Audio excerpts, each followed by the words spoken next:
Welcome, everybody, to another edition of On the Trail in Search of Living Legends. Welcome to episode 2 of, season 3. I still can't believe I said to the guys last week. I just can't believe it's, can you, Shawn? I mean, it's flown by, man. You started the show. We started the show together, man. And, it's hard to believe. Sir, we're on the third season. It's just it's cool, it's it's cool. Must be doing something right, I guess. Yep. Need to make up for some lost time though. Yes, we do. Little for things sure. And stuff. For sure. Been busy, but yeah, glad to be here. Glad we're doing this. Got a great guest tonight. Awesome guest. Excited to be here. Yeah, we made changes, added a couple new people, to the brethren, we got our little group, the Bigfoot brethren. We got co-hosting with us as a permanent fixture of OTT, Mr. Nick Valenti. Nick, one of my favorite men in the world right here, everybody. He is an absolute badass. I love him. Great. You couldn't ask for a nicer guy. Big heart, very intelligent, but he means business as well. And I think that's the perfect combo. But Nick, it's an honor to have you, man. Appreciate it. Thank you for coming aboard. I know Shawn, Carter, how are you guys? All right.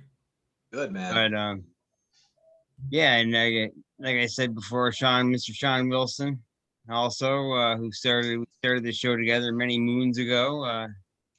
He is here. Shawn, how's it going, sir? Just got back from family vacation down in Carter's neck of the woods. I spent a week at Big Cedar Lodge on Table Rock Lake. Did a little exploring, so yeah, it was fun. A lot of fun. I mean, more family than I was able to get out and do any research or anything, but I got away a few times and found some cool stuff. I got some knocks, a few other things. We can talk about that later, though. Cool. And as Shawn was saying, we have a great guest tonight. It's going to be part 2. Our comeback episode for season 3 was this gentleman. Awesome, amazing researcher, guys. Great author, amazing researcher, brilliant mind in this field. And I'd like to consider, I'm fortunate to consider him a friend now. Mr. Carter Bouchard. Carter, how's it going, man? Doing all right? Actually, thanks for that intro. I'll see the $50 I gave you paid off. So that's worth it. I'll send you 100 next week. You're right. No, it's really cool to be here. I like talking to you guys. You're wide open. It's cool, real. Feelings mutual. Yeah, it's just down to earth.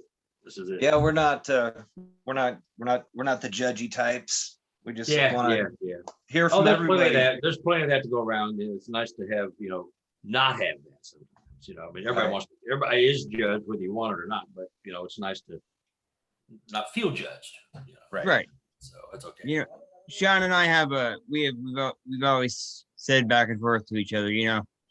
Whether he and I believe something or not, if we have a guest on who's been out there, put the time in to do the research, do the work, they have a right to be heard. Yeah. Oh, yeah. Don't get me wrong. We don't,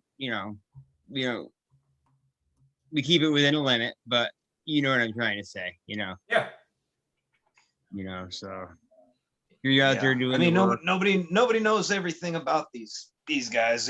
We all have our little hypotheses, but nobody knows, and that's why we do this. We're trying to figure it out. Yeah, trying to figure it out, and gives us an outlet to, Yeah, the more ideas you have, and the more ideas you throw out, and the more experience you have.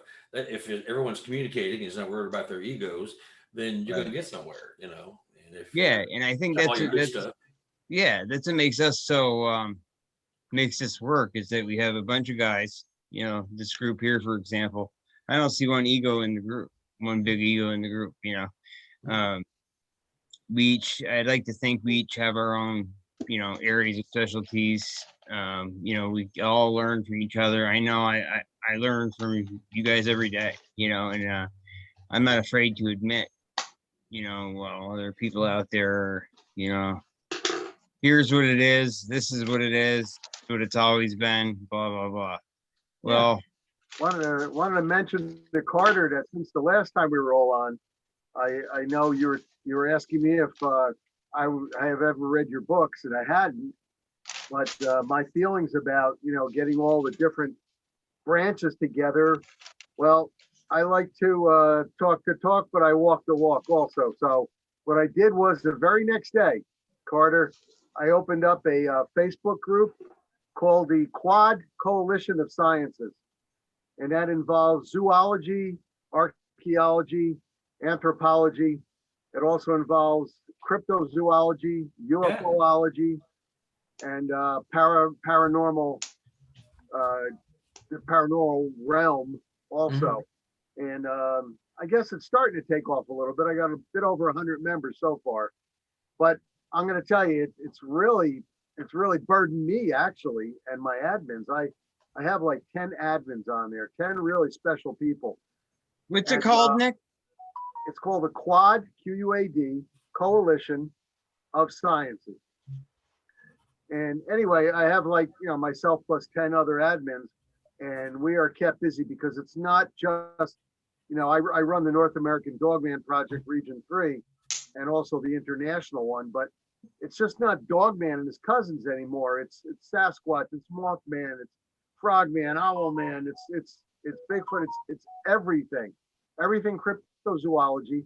It's everything in ufology now. I got to study aliens and UFOs and do research on regular zoology, paranormal psychology, the paranormal, ghosts, demons, everything now. So that's what that's all about. I wanted everybody to come together as we were discussing. Right. That's cool. And I put that in the mantra there. I said, no egos.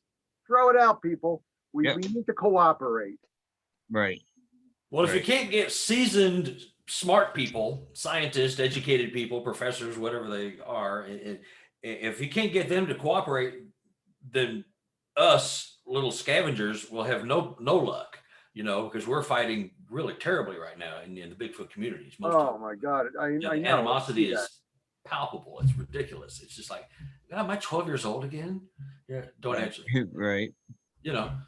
But that's the way it is. So if grown, tenured people can't get together in a room and capitulate with one another, then we're in big trouble. Well, you know what it is? They fight in zoology. They fight cryptozoology people because it's like, oh, you're stealing our money that was allocated to us. So they're going to give it to you to go up and, into Canada, all the way up in the Northwest Territories and search for, Bigfoot up there, or Sasquatch, I'm sorry, as they call it up there. I mean, they're getting their grants and they're really jealous of us. Yeah. And then the paranormal people don't like the UFO people saying, no, those are not spirits and demons, those are aliens. And the paranormal people are telling us, oh no, Dogman is a spirit. It's like, people just cooperate. We got a name for every little thing out there. So, but I'm just hoping, through this group that people will recognize, the need to work together. Yeah. And The funny thing is that everybody is probably right. Yeah. No matter what Dogman, Mothman, Sasquatch, whatever, Loch Ness, I mean, whatever. There could be a whole lot of that that's just been covered up or ignored or passed over or misidentified for years. And all of a sudden it's like, what? Oh, this is all right in front of us. What if it's all partially correct? That's the funny part. They're all going to be fighting for nothing. Right. Yeah. And the thing with I'll use the Bigfoot for an example. What if there's, how do I want to say this, Shawn? You and I have talked about it. What if, say, you see one, okay? Looks like a Bigfoot, sounds like a Bigfoot. What if it's a different entity altogether? You know what I mean? Mm-hmm. So people got to understand that we just don't know. We don't know how many, these things, and I'm not talking just Sasquatch, I'm talking cryptids altogether, are out there, and it should be considered a science here in the U.S. You know, which is why it isn't. It's is beyond me. I mean, Western Europe, right, Nick, is where they consider it a discipline. What oh yeah, yeah, they do consider it a discipline. I mean, in Austria and places like that, even Finland. I mean, they're actually recognizing, the fact that they have dogmen out there in Finland and they have Sasquatch out there. So I mean, it's nothing new to these people. I don't know why they're not recognizing it here. Well, they're Yeah. more open-minded overseas generally about a lot of stuff. South America too, Mexico. They're very open-minded about a lot more cryptid and paranormal type stuff. So that's not a shock to me. It's just frustrating. But we can just call it whatever we want. We can call it. It's our science. Science will not recognize this. We're going to call this or call it something else, our dogma, or call it something. But it's a unified term. It means science and evidence is what it means. And that's just what we use it. If you don't recognize it, we'll screw you. We don't recognize you. You don't recognize. It's just, so we just call it something so it has a dignified name, Right. and just and run with it and stick with it. Because, they're not, I'd call it science like they call their stuff science. Why not? Yeah. They the powers that be though, look at your daily programming, look at CNN, look at the news, look at what's put out on Facebook and Instagram, and the way they push, it's programming. They're programming people how to think. Yeah. It's that when you talk about these subjects, let's say somebody has an encounter in Boulder, Colorado, they go to KDVR News, Fox 31, and they want to talk about it. Well, they'll talk about it a little bit, but they snicker, and they make a joke out of it. And they won't give us any credibility because the powers that be won't let them give us any credibility. Mm-hmm. I say screw all of them. We do our own thing. And we build up enough people here. And I think there's enough people in the Sasquatch community that if we could stop the stupid infighting and get the monkey camp and the woo camp and everybody in between to just not bicker and bitch and piss and moan all the time, we'd have something a lot more cohesive and stronger. Without a doubt. Sounds like you're describing American politics. Well, yeah, I'm a political junkie too. So Yeah, Dan, it's similar. It is. It's bickering and infighting, and I'm not going to vote your way. Whatever you say, I'm going to do the other. I mean, it's just nana boo boo. God, what are we doing? And what's it all about? It's all about the same stuff. They want the fame and they want the money. Fame and fortune. And it's like, seriously, come on, people. That's exactly it. I just want these things exposed. I want people to know the truth. I want it to be taken seriously because what happened to me, I don't want that to happen to my farmer buddy. I'd like if these things, if people just know they're there, once they have a sighting, it won't give them the PTSD that it gave me or other people. I mean, with me, it's not so bad. I'm okay. I'm hunting again and doing my thing, but it really screwed my head up. I mean, Sasquatch. I saw one hunting and it just completely, it turned my world upside down. And I was one of those people that would have laughed at a person like me, so I kind of get both sides of it. I don't know, you hear those stories daily, weekly.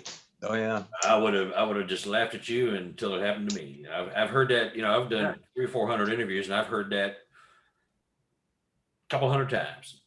I couldn't pull the trigger. I had it in my sight. I couldn't pull the trigger because it was human. I just looked too much like a man. Or I can't believe, like I was telling you guys earlier about my lady that just called me. She's a longtime witness. She couldn't believe she saw one. She'd been wanting to, and she's seen bits and pieces over the years, and suddenly she sees one, and it's like it changes everything. Yeah, we were talking about that before we started recording. Would you mind kind of going through that for the audience and telling that story again? Yeah, this lady. I don't think Nick was here for it. He was on. Yeah. No, it's pretty cool. It's pretty simplistic, but there's just a lot of really cool stuff. Now they have a published report in BFRO. I won't divulge. You'll figure it out anyway. But they had an encounter where they bought some property and they were out looking at the property after they just closed and were inspecting the area, and they found a big pile of sheet metal from an old barn or a shed. It was a really old property. It's been around forever and it was farmed and wooded is what it was. And so they found an old flip phone there, and they thought it belonged to the owner. And it looked fairly recent, but it was a flip phone. It was older. So they took it, it was on the ground. They took it and put it on top of the pile of metal and thought, well, they'll call him or he'll find it. He'll come back looking for it. So at least he'll see it. And so 2 days later, they went back and they were just walking right by that area again. And the phone was gone.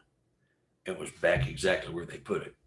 Oh, And then while they were there, they had come to put out some cameras because they wanted to see what kind of animal activity they had on their farm.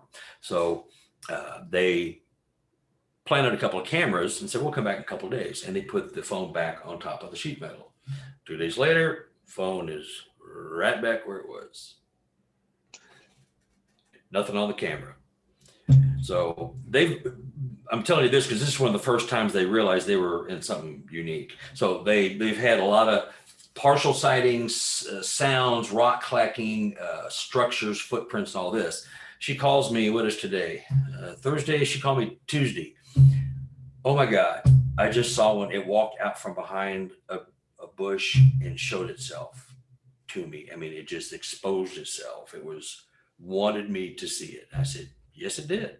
You've been thinking about this and wanting this since you saw one, and all of a sudden, it wants to establish a relationship. It's showing you didn't freak out. You didn't grab your pistol. You didn't, do anything. You just stood there and stared at it and then calmly looked away because she did hear in her voice, in her head, don't look at it. A lot of witnesses will say they hear that. If you're looking at one in the eye, they will say they hear something in the neighborhood of don't look it in the eye or don't look at me. Don't look at me in the eye. Anyway, she heard that in her voice. I asked her, I said, was that your voice, your inner voice, or was that a disembodied voice? And she goes, I don't know. I just heard it. And so when I heard that, I looked away. She looked back up and it was gone. So 3 to 4 seconds, 3 to 5 seconds at the most, three to four. So, but it was clear, 8-9 foot tall, dark black, a male and giant. It just stood there and they stared at each other. So it's just, and this happens with habituation people. Some people just don't understand that, but people that have them on their property, living there for years and years and years, they were there before they even got there. They see them often and they expose themselves to them. They show them their children. They share things with them because they're trying to, be unified and, just be friendly. And so as long as you're not grabbing a gun and running out there and trying to shoot them and stuff, I mean, you're kind of coexisting and they're not afraid of you. They're the alpha predator. They could tear you up if they wanted to, but they don't, so that's what everybody says. Well, God, what if it attacks me? Well, if it attacks you, you're dead. If it attacks you when you're asleep at night, you're dead. So it's not going to happen, but if it wants to, it can, and it won't because it shows great restraint because it's intelligent, So this whole thing was cathartic for her because it didn't look like she thought it would look, number one, because it looked like a Rasta. It was really long, matted, dark, black hair with mud and twigs and leaves intertwined. And it was like right over its face, and she's going, how do you see like that? I mean, that was the thing she said at first. How do you see like that? Man, that's the first thing that came to her mind to say, which is kind of odd, but, but she saw it. And it was just like habituation people do that often. They have stuff that happens often. And now she got what she's been wanting was in a relationship. She wants to see one and she saw one. And now she knows they're for real. She's trying to talk herself out of it like most people would. They try to talk themselves out of what just happened because that didn't exist. I've been told that it can't exist. Like Shawn was saying, it's manipulation of your mind where you've been taught by the teachers who taught the teachers who taught the teachers who taught the teachers who taught the teachers, go back 10 generations, 250 years, all the different information's out there. And a teacher picks up a book and teaches what they're told to teach and what they're paid to teach. And so you're educated with falsehoods and, like UFOs don't exist. Now they do. How about that? What a shock. Same thing's going to happen with Sasquatch. So, but the whole thing, she's trying to talk herself out of this thing because she's been indoctrinated that, well, they just don't exist. UFOs don't exist. Gigantopitheus. There were no great apes in North America. Well, UFOs still don't exist. They're called UAPs now. Yes, I know. Yeah. So But that's they'll a call minutia Big- that the government will make sure we pay attention to. Well, we said they'll call Bigfoot something else. Mm-hmm. Yeah. Yeah. I don't even know what they'd call them. I mean, they probably have a code name for them. I wish I knew what that was. That'd be very interesting. Yeah. Deep Threat 1. The habituation thing. It's one thing I've never gotten into or participated in with the group that lives on my property that's been here for generations. I've never engaged in that type of, and Shawn can vouch, I've never engaged in Gifting or any of that. gifting, feeding, anything like that. And they paddle their canoe, I paddle mine, and everything stays. This is as far as with the Sasquatch go. Yeah. So you're more like the visitation. You're not discouraging or encouraging. You're just coexisting and we're coexisting. yeah. No, okay. Well, that's cool because maybe that's some people want to get more involved. Some people think I do now, with exception. I do leave when I think I told you guys this, when I kill a deer. I carry my meat out. I'll throw it, and I always field dress my deer, always. And I pack the meat out, throw it in my bag, and I pump out the meat. I leave the rest of it there. And They love the gut pile. That's all the protein. That's what they go for. The next day, first. it's gone by the next day. I leave it for them. Yeah. The gut pile's the first. All the protein, the liver, the kidneys, heart. I take the heart. I sneak the heart away. But aside from that, Good meat. Because you lying. Lion. Now, if you cook them right, it's really, really good meat. It's excellent meat. It's excellent. Yeah. Yeah. That's the only organ meat I'll eat. Yeah. Mhm. The rest Excellent. of it I don't mess with. I don't like liver or anything. So Yeah, I'm not a fan. anyway. But the habituation people, like my other folks, they walk the dog and they'll see a squatch and it'll show it's young. It showed their young to them or to the husband when he walks the dog. But they text me the other night. Went out to the porch. My daughter was saying something was banging on the house, which they do on their house. They bang on their house quite often. It's just like another night at home with the Cleavers. You're just you're sitting around, you're watching TV, you're cooking popcorn, there's Sasquatch are banging on the outside of your house, wanting some attention. I mean, it's just kind of funny. So they go out to chase them off, and it grunts at the mother. It grunts. It's pissed off because she's out there chasing them off. And the dog, this big 200-pound son of it's massive. It's this huge bulk. It's nowhere to be found. It's sitting there in his doghouse, just whimpering.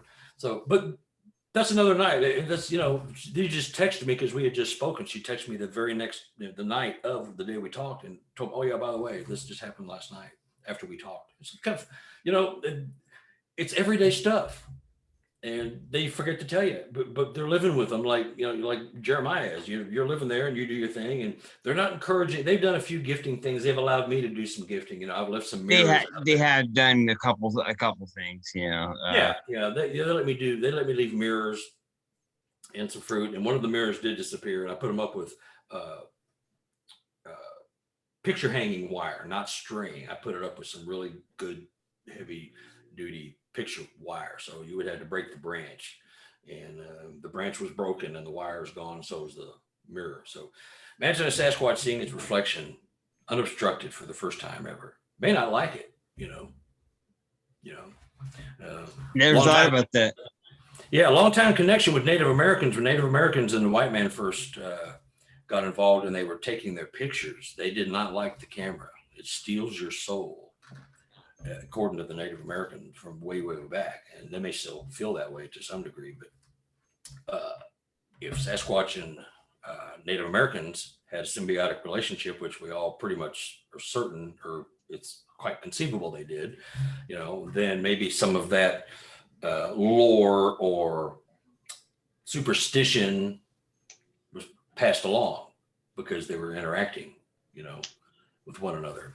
So maybe that's why they don't like trail cameras, because it's an eyeball, stealing your soul. And so all that stuff kind of ties in. You just have to wonder, But they have these people just have stuff, and it boggles the mind. And as hard as one of us might try to have that, we got to go move somewhere else and be somewhere else and just be the right kind of person at the right kind of time, the right kind of place. It's just bizarre. It's very fascinating. You know, I'm envious of them. You know, I think It is.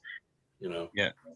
You experience it on what, daily, weekly, monthly, at least. I'll have at least something happens every week. You know, Yeah. it's not an So- everyday thing, but something weekly. You know, Yeah. something. They were going Yeah. through a stage for a while where they were. Shawn, remember when they were leaving? They'd leave their handprints on my windows on purpose. Yeah. And Nick, I wanted to ask you about that. Have you ever heard? Do Dogmen do this? We were interviewing a gentleman who you would probably know, and he said he was getting these. They were leaving handprints, okay, but they were leaving a white residue that seemed to be coming out of their hand. And when it was happening to me, I was getting that white, whatever it was, with the handprint as well. I've got one from North Carolina that's just insane, solid white.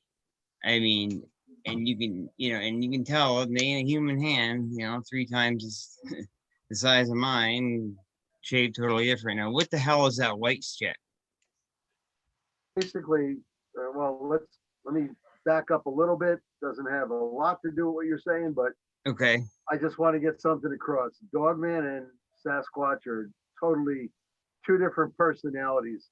Yes. Sasquatch, you will find, the friendliness, okay, let's live in harmony. You don't bother me, I don't bother you. Dogman stays away from us because they are also intelligent. However, because of that intelligence, they're not messing with us a lot because they know that as humans, if they do mess with us, sooner or later, we'll combine and we'll come and hunt them all down. The white residue that they have is their particular type of oils. They don't get as dirty as the Sasquatch actually do.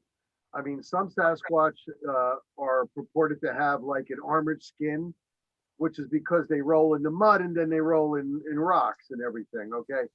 Dogman doesn't do that. Dogman is similar to like a cat, a wolf, a dog, and they keep themselves clean. However, that residue, which you said, I've also found in certain places down like in Missouri, when I was out there with the team, we were up in Arkansas, and we did find several vehicles, and it looked like they favor like trucks, like the pickup trucks, Ford F-350s and F-250s and the big Chevy trucks and stuff like that. I mean, no one certain type of model, but looks like they favor the trucks because for some reason they're putting handprints on them. So that's what they're doing, and I believe that's the oils that they're coming from. Okay. Makes. Yeah, they have a kind of a waxy film. I've got some of my habituation people have sent me pictures, and I've taken a few.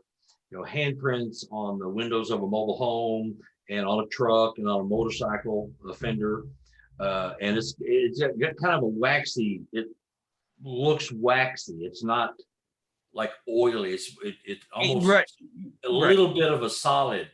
Yes, there's one we found underneath. We were under the train trestle, okay, and there's a column. There's a print on one of the columns, okay, and you're talking whatever was in that water moccasin infested water, disgusting alligator water moccasin infested water. Whatever was in there, if I would have been, the water was 5 feet, okay, and then the handprint was another 5 feet from the water upward. And you're right, it's very it's almost thick. Like, I didn't touch it, but you could tell by looking at it, it wasn't just from oil from a hand. It was, but it was a lot thicker than what we would leave. If that makes sense. Yeah. I'll send you the picture after and you tune it, but it's very, very bizarre. I just wanted to know if you'd ever heard of that with Dogman, you know. Too bad you didn't have some tissues with you and maybe a Ziploc bag. I mean, that's what we carry a lot, so that we can dab things or touch it and then put it in there without, getting ourselves contaminated, and try and, send it out to have it checked out. Yeah, I always carry last time they haven't done that. They were doing it on the windows for my bedroom windows. Shawn's like, dude, you got to see if you can get some, get something off that. So I scraped, and tried to scrape a little bit off, but there just wasn't enough there. But no, I always, when I go walk out back, I always make sure I'm prepared. But I don't do my research here on my property. I have another couple spots I use. Because with the scent, I don't think, I don't think they'd want to be researched anyway, Yeah. I carry a DNA kit at all times. I have a DNA kit complete. I went to police supply and bought DNA kit, fingerprint, swabs, bags, seal them up. I mean, the whole thing, the gloves and all that. It's a bit booger carrying it around, but the time you don't have it, God dang it, That's when they're going to appear. Exactly. Yeah. You're right. It's got print cards. So, we, my partner here found the fingerprint, the hand that you see right back there. Oh, yeah. Yeah, that's 13 and a half. That's a handprint. It's 13 inches from the base of the palm to the end of the middle finger. And it's at one of our research areas here in Kansas City, actually. And, Okay. And it has prints. It has dermal ridges on it. Oh, and so I reached into my DNA kit and got the little fingerprint cards that you see all the time on CSI or whatever. It's a print. They print the finger crook and send him off on his way with his little card. And so I sent them to a connection I had at the time in a police lab locally, and they confirmed it was not in the National Criminal Database for one thing, so that's good. And they also confirmed that it was not a fake. And I don't know what the hell this is, but don't ever bring anything like this to us again. That's what they said. So it has some big dermal ridges on it, and yeah. It's I got pictures I can send to you, but yeah, they're very good photos, and they're very clear dermal palm, a couple of fingers, thumb. I mean, they're clear. They're there's not even like a it's not a fingerprint blob squatch with a red circle around it. It's like fingerprint, it's a real thing. And he found it in an area we go to all the time, and he had to go take a leak. He went down to this weird brush area by the creek, and right there down almost between his legs was this handprint. wow. It overlooks the creek. It's a perfect place to hunt, because it overlooks this really brushy creek. Yeah, I've had two melted down. Class A sightings. I had two Class A sightings at that very location, published to BFRO. That's a very active area, really cool area. So he got that print. It's really good score, really cool. It's in my first book. Somebody has it, don't they? I just got the second. Yeah, you just got the second. I think Nate had the first. Nate, yeah. Somebody had, but very good. I'll send the pictures on PM. Cool. Tomorrow, they're really Not good to change the subject, but Shawn, you tried to download his book today and it wouldn't work or something? I did actually. Amazon connected me to not Nook, the other whatever. So Kindle. I joined the Kindle service to download your book so I could read it, and it just didn't exist. I can go to Amazon and buy a physical copy of the book, but I wanted to download it and just have it on my phone. So I'll just buy it from Amazon and have them send Well, me a if you physical copy. here's something I'm gonna toot my horn, but I'm gonna go ahead, and maybe this is already in the process. I just don't know. I just signed a book deal today with Beyond the Fray, so they're gonna be publishing my books. And Cool. part of the deal is that stuff on Amazon is going to disappear because they're going to replace it. Because they're going to be publishing and doing the whole thing. Right. I self-publish all Oh, my wow. stuff. So they're going to get rid of my stuff. And that may have already started. I don't know. But if That you might be can't, what happened. if Carter, that, Carter, you ought to ask them if they could sell it through them to Amazon so that, you know, you get a wider audience, because Amazon has a massive audience. I mean, my God. oh, Huge. they're selling it through Amazon, Barnes and Noble, Kindle, and audiobooks, and one other new book format I'm not familiar with, Hopo or something. It's supposedly pretty popular. Amazon sells 94% of the books in the world. Yeah. So you Staggering number. So you they're doing what Amazon is doing, you know, and it's print by demand. So the color versions are going to go. The ones I made are both color. That's not going to be anymore. It's all going to be black and white. So, you know, I found a book by Bernard Hoovelman, you know, the father of cryptozoology there. And Yeah. it was out of print like forever and ever and ever. And then when I finally found it on Amazon, they wanted $400 and something for it. Ooh, And wow. I kept looking though. I kept looking, and this little Goodwill bookstore had it for $2.98. So I was like, sold. Yeah. $2.98 plus $3.99 shipping, and I got it in 2 days. Nice. Awesome. yeah, and so they reluctantly have to sell through there, but they're going to do audiobooks and they're going to promote and do a lot of stuff that I can't do, or I'm not smart enough to do. I just don't have the time to do, because I don't get to go out in the field near as much, and I need to go back out. But you know, so anyway, that was actually officially announced today. It just happened today, so it's really, you know, it's kind of flattering and all that. So that might be why you're not getting. But if you want, Shawn, send me an email and I'll send you the entire PDF.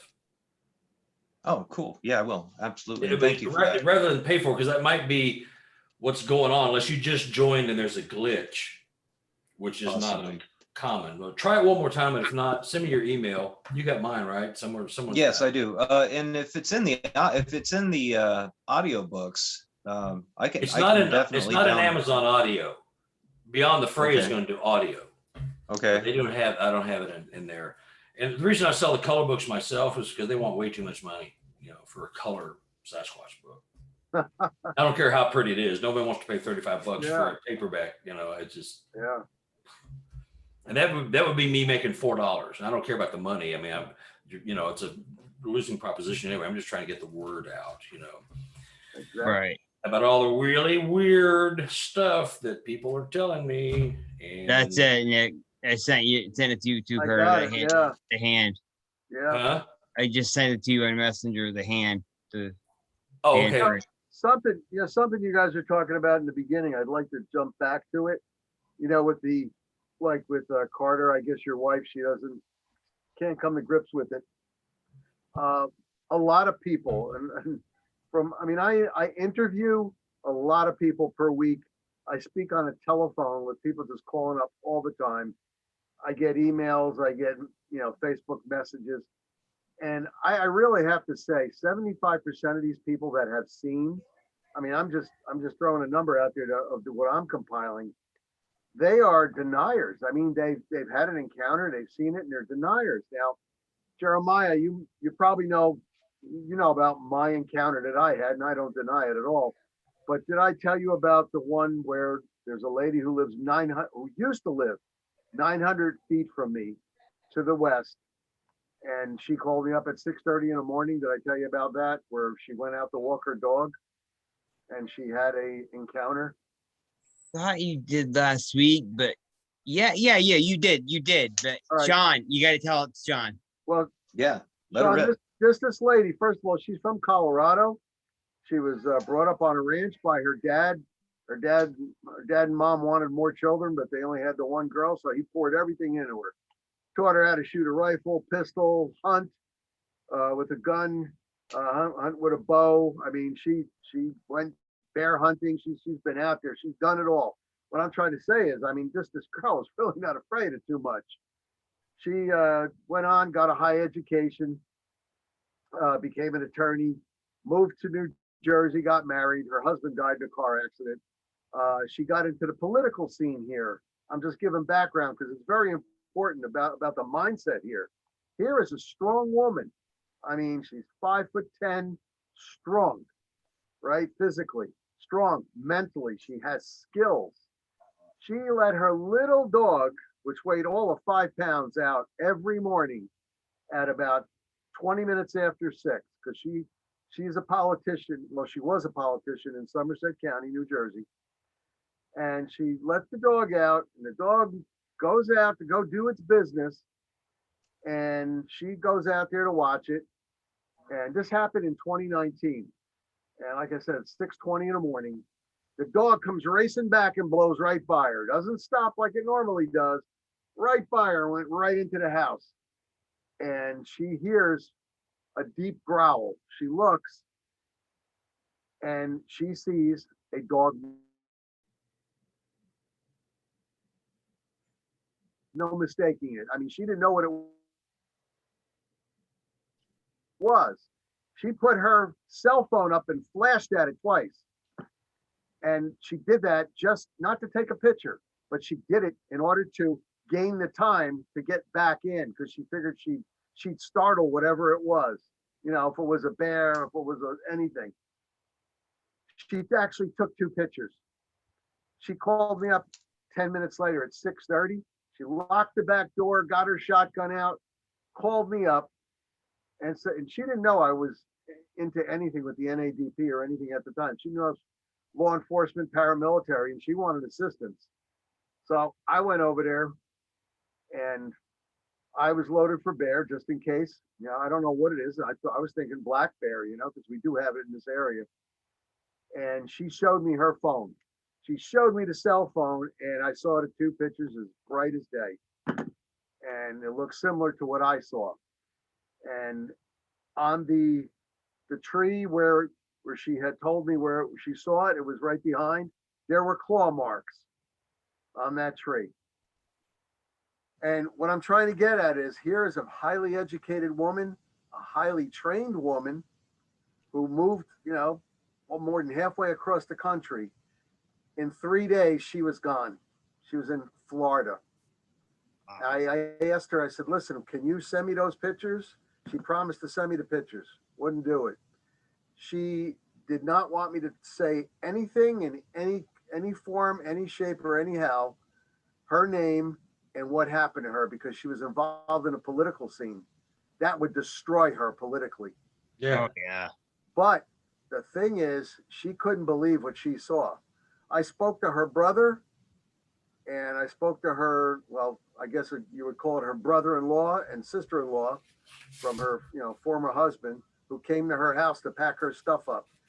She didn't want to have anything to do with the house anymore. She grabbed the dog, got on the next plane out of there. She's all the way down in Florida now.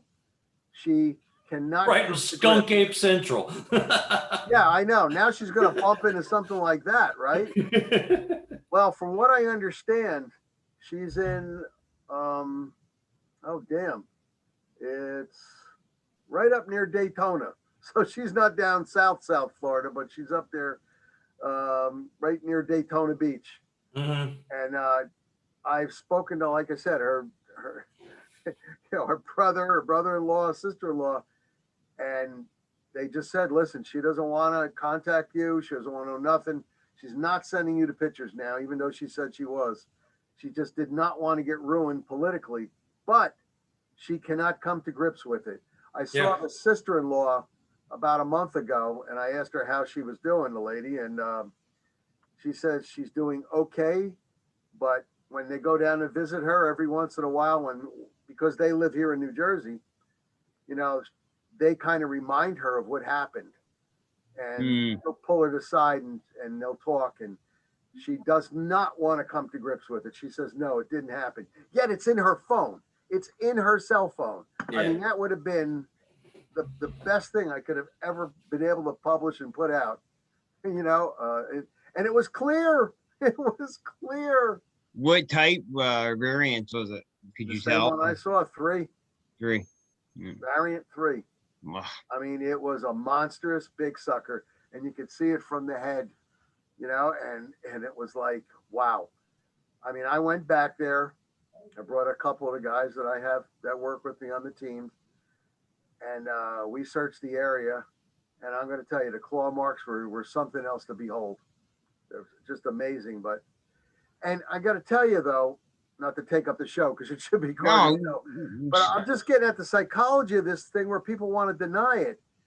Now, when she saw that same day, but 10 hours before, my very first member in the North American Dogman Project Region 3, my very first member, Kelly Vaughn, reported to me on the telephone that she had an encounter along with a very good friend of hers that she works with down in South Jersey, a Dogman encounter. At least she didn't want to deny it, and he didn't want to deny it either, but the guy didn't want to go in that section of the town anymore. So something was going on. I'm wondering if it was the same one. I mean, if it was, boy, he can travel fast. But long story short, Carter, these people want to deny it. Yeah. They want to deny it, that what they've seen. I mean, it's like you can't deny what you just saw. I'm sorry. Yeah, no, but they're taught. Now, your lady's a smart lady, so she listened to everything she was taught, and she was also taught like everybody else. There's no UFOs, there's no Dogman, there's no Bigfoot, there's no Sasquatch, there's none of this ghosts and chupacabra. There's none of that stuff. They don't exist. Well, Carter, you're taught that from your the wife- time you're an embryo to now. Yeah. What are you gonna? Of course, you're gonna deny it. Just like my lady I was talking about earlier. She saw it and she'd been wanting to see it, and then she saw it and it scared me. I don't know. I You gotta think want about to see this. it now, yeah. Yeah. So it's a weird conundrum, but that's I think it's mostly because the way we're brought up and taught: peer pressure, religion, school system. Well, with the lady in my neighborhood, if she wanted to deny that it existed, then why did you load 8 rounds, of slugs into your shotgun? Yeah. And why did you strap on she had a, oh God, I forgot what it was called now. It's a 45, the old style 45. Colt 45 with the big bullets, right? She strapped that around her waist until I showed up. I went in there and she was armed. She was totally armed. Well, so was I, but after what she told me, it was like, okay. Shawn, what were you gonna say? I was gonna say your wife is skeptical. Is that right? She was. Now Okay. it's I took her and had an infrasound event with her and myself at the same time, and I'm the one I got suckered, but I knew what was going on. So she's a little more receptive to it. She's opened her mind up. Yeah, she's open, and and before that, she said, I believed you believed, but I'm not sure because she was religious, brought up religiously, Lutheran parochial school, all that kind of stuff. So that's mine too. That's funny. My girlfriend upstairs, we've been together for 15 years. It's just this goes with what we're talking about. Yeah, I think 5 or 6 years ago, I remember seeing UFO stuff starting to surface on the internet a lot more frequency, especially through Facebook and other things. Just these little tidbits, and I said, yeah, it's gonna pop. The UFO is gonna. I told her, I said, within the next 5 or 6 years, I'll bet you anything that the UFO they're gonna come. They're gonna admit it. Just by they were leaving clues, like they were just kind of right.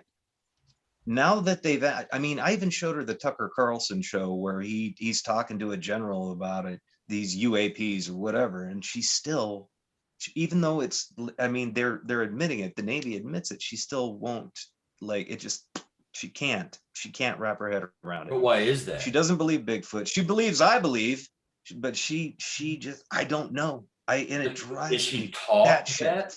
Is she been taught that, or is it I don't know. Self-conceived belief from educating I think herself? it's more of a maybe a self-defense mechanism, because if you open up that much, then there's just too much shit to deal with. It changes your entire world, and that's the way it ought to be. You damn right it does. It ought to change your world, and I am so thankful for all the little shoulder taps I've gotten over the years. It's like, this is freaking awesome, and I knew it. I just knew it. and it's real stuff, you know, and Yeah. for whatever reason, mostly power and money, we're not going to get told until we have to be told, just like the UFOs. Technology is taken up. Too many people posting shit, carrying cameras with them. I mean, it's just a matter of time. So okay, we got to give this up. This is stupid. We got bigger fish to fry. So let's admit, and they're just throwing us little chips, but they've come a long way, like you said, Shawn. They're dropping hints. It's going to be the same with Sasquatch. They can no longer deny between DNA and technology. Our equipment that we have. They just can't. They can keep trying, but they can't. It'd just be a matter of time before It's amazing. It's amazing to watch what the media puts out there and what the actual truth is. Yeah. And it's amazing to me that people actually can sit down and watch CNN and take that shit seriously, like it's true. It blows my mind, even though they send out retractments almost every day. Well, in the middle of the night, they have to retract the bullshit they said about so-and-so because it wasn't true. It was a totally fabricated story, from all these anonymous sources. Yeah, we're manipulated from the time we're born. Every man, woman, and child, so the media, the print, social, otherwise, books, teachers, government, religion, they tell you the way to go. Yep. And that's what you do. You're just another robot. And so you start questioning things, that's the thing. If you start questioning oh, never mind. And like your girlfriend, my wife, she mostly saw the stuff sitting on my desk and she's going, oh my God, what's that? Well, that's a hand taken from about 3 feet away on a trail camera. Oh my, I mean, all of a sudden she sees these things and, after a while she goes, okay, then I took her to one of my spots and I had an event with her. And when you say, I'm going to take you somewhere and show you something, it never happens. Of course, it never will. But this did. It was just truly bizarre. But anyway, that convinced her. I've got tree structures that I could take her to, but she won't go. I've got stuff that I could take her to right now. I could show her things and say, okay, how could this possibly be man-made or some natural event? Just look. It's impossible. And she'd still say she still wouldn't. Well, so she's deeply connected to her roots of education and what she's experienced and believes and doesn't believe. Because if you can't pry some curiosity, I mean, there's got is she like super religious or brought up in a religious family or? Well, we both are. I'm a Christian. She's Christian. And it's not even about that. And I've got my belief in Sasquatch. I kind of go with Scott Carpenter's theory about them being a Nephilim offspring, but that's because of my religion, I guess. Sure, I get it. Yeah, but they're out there, I mean, I got lucky in the wife aspect. My wife is the total opposite of a disbeliever. Oh no, Stacy's on it. She's on it, and she's into everything. We do everything. We dabble in everything, just like the show. Shawn and I, when we started this, we said let's open up the doors a little bit. Let's go a little further. But we get in everything, and she's a badass. We go out and on research trips for days at a time, and she comes right along with the men, and she had an encounter. I haven't seen the alpha of this group on the property, but she did from 20 feet away. Cool. Yeah. So I got lucky in that at that. Shawn, could you ever get your wife out to go to somewhere like that, to have an experience like Jeremiah was talking about? Could you get her to go? Did she go camping or anything? Yeah, she used to go hunting with me. Actually, in fact, our 13-year-old daughter, she was pregnant with our daughter and up in a tree stand with me several times. It's just, and this is before I was a believer, though. This is before anything ever popped for me. And hindsight, there was all kinds of stuff going on all the time that I just kind of sloughed off as she's really fighting it. It's just kind of weird, Yeah, I thought it too, until I saw one. And then everything changed. Yeah, I guess that's probably what it's going to take for her. But like I said, I can show her Tucker Carlson sitting down with a Navy admiral or whoever he was. I can't even remember who he was, talking about these unidentified flying objects, and it's still not real, you know? Yeah. You have to admit to the elephants in the room at some time, you know, you just have to. 'Cause they're there. Yeah. Most of the world I think people just, they want to be comfortable in their little box and Yes. keep the blinders on and take the blue pill, because, you know, I know it's not really a steak, but I enjoy it. You know, Yeah. they Yeah. don't want I get it. You can't, you know, I mean, you guys been together for 13 years and she's a non-believer, even in, you know, since you've been converted, you know. So, but that's cool that doesn't separate you, because you have you have a strong bond, you know, because that kind of stuff, you know, can divide some people. So that's cool. You can just talk it out. And you believe, I don't. Oh so, yeah. So We just don't for dinner talk now. about it. Basically, yeah. Yeah. So, Yeah, I think some people are just, you know, like my mother, for example. I mean, she knows they exist. She had experiences. She lives, you know, a couple miles away, but they, you know, it's all part of the same, you know, woods area. But they, she's had him run across her porch and whatnot, and she hates talking about him. She gets very upset. You know, and I don't know. I try telling her, scare Mom, her or piss her off. they scared her to death. Yeah. Yeah. I don't know where somebody just disappeared. Shawn disappeared. Oh, he took a break, I guess. So, yeah, it's just it's so strange that, you know, we're talking about earlier about getting, you know, like your quad coalition and stuff. You're talking about getting people, you know, a good number of researchers, investigators, and see, some people even get pissed off when you use that word, researcher, investigator. What else are you going to call us? I mean, what are we? I'll be right back, guys. I got to go take care of something. Okay. Take time, but So what are you going to call yourselves? You know, if no one likes that word, but you just have to start with 5 people that all think and feel the same way. Then may expand it to 10. So you agree to disagree, and nothing gets violent, nothing gets, you know, Absolutely. verbal confrontations.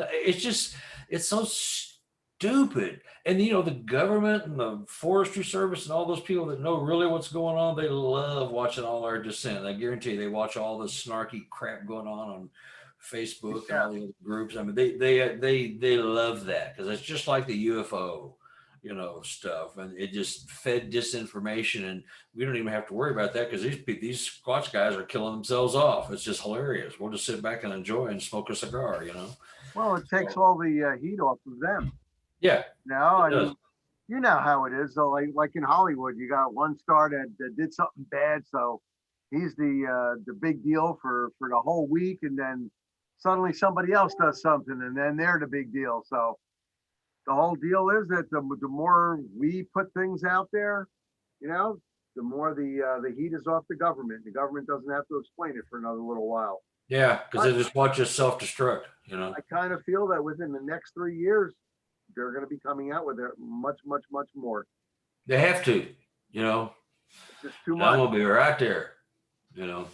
and you're right, Nick. There's too much out there. I mean, it's just there's too much out there. There really is. There really is.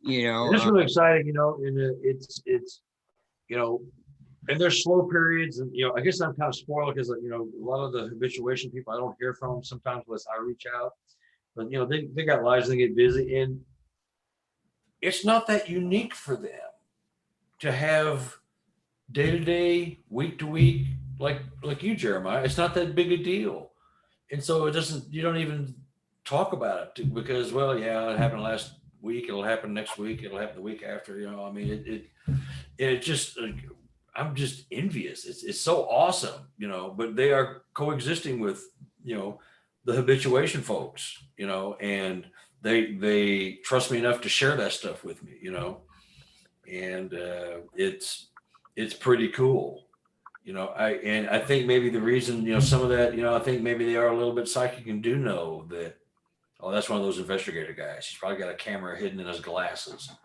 better not step out from behind the tree. You know what I mean? Yeah, yeah. You can do it too these days. Yeah, you know, because I might have a camera in my glasses. I got a pen. I got a pen that's got a little lens over here, and Yeah. it's 8 gigs. You know, it's like, wow, look at all that stuff I can record. And you can put that in your pocket or clip it Yeah. onto your pocket. Yeah, That's what it's it's made hilarious. for. You clip it in the pocket, it looks forward, and Yeah, and you're a it takes spy. video and audio. I mean, You're it's instant amazing. CIA. That's it. But you know, it's just kind of frustrating because you know I want to know what's going on in this lifetime, just in case there's a dirty trick and there is no afterlife as we know. I want to know in the flesh and blood world that what I and many others have been seeking and believing is actually true, and the government is again lying to us and keeping it a secret for whatever reason. But knowledge is power, and power corrupts, and blah blah blah. So, but Well, it's at just first they're saying it's for national security. Back in the 50s, it was national security because, if we found a couple of spacecraft, UFOs, and we wanted to take it apart and figure it out, and, then the Russians might want to try to steal it from us. I mean, after all, that's how the Russians got their formula about how to make the atomic bomb. They stole it from us, So, I mean, it's the same old BS that's Yeah, going it on all is. the time. I get it because it's power, and the first person to harness the UFO technology, the alien technology, is going to be the ruler of the world. So there's a big race for that. So Oh, yeah. I get it. And if these creatures are far more than just a dumb ape in the woods, which I firmly believe is entirely possible, because there's some of the stuff you hear and see is just beyond day-to-day BS. There's too many people that are unrelated telling me all kinds of stuff, and they don't want anything for it. They just want to get it off their chest and have somebody talk to them. So there's something going on. So, and the government's aware of that, and once they mine it or control it for whatever they want, then we're going to start getting little tidbits, probably just like the UFOs, I think they're probably feeling like they're going to have to prepare for a tidal wave, because people are going to be coming at them wanting answers. And I mean, I can understand it in a way, Carter, because last week and then about 3 weeks ago, 3 weeks ago, I had 3 people. Last week, I had 2 people contact me, and I had to talk to them, for several hours. I mean, it took up a good 15 hours of my several days, to help these people out and come to grips with what was going on. Yeah. And I mean, they really, it's like, what do I do? How do I live with it? And, I found a lot of them, though. The problem is they kind of pushed the envelope a little. They were gifting.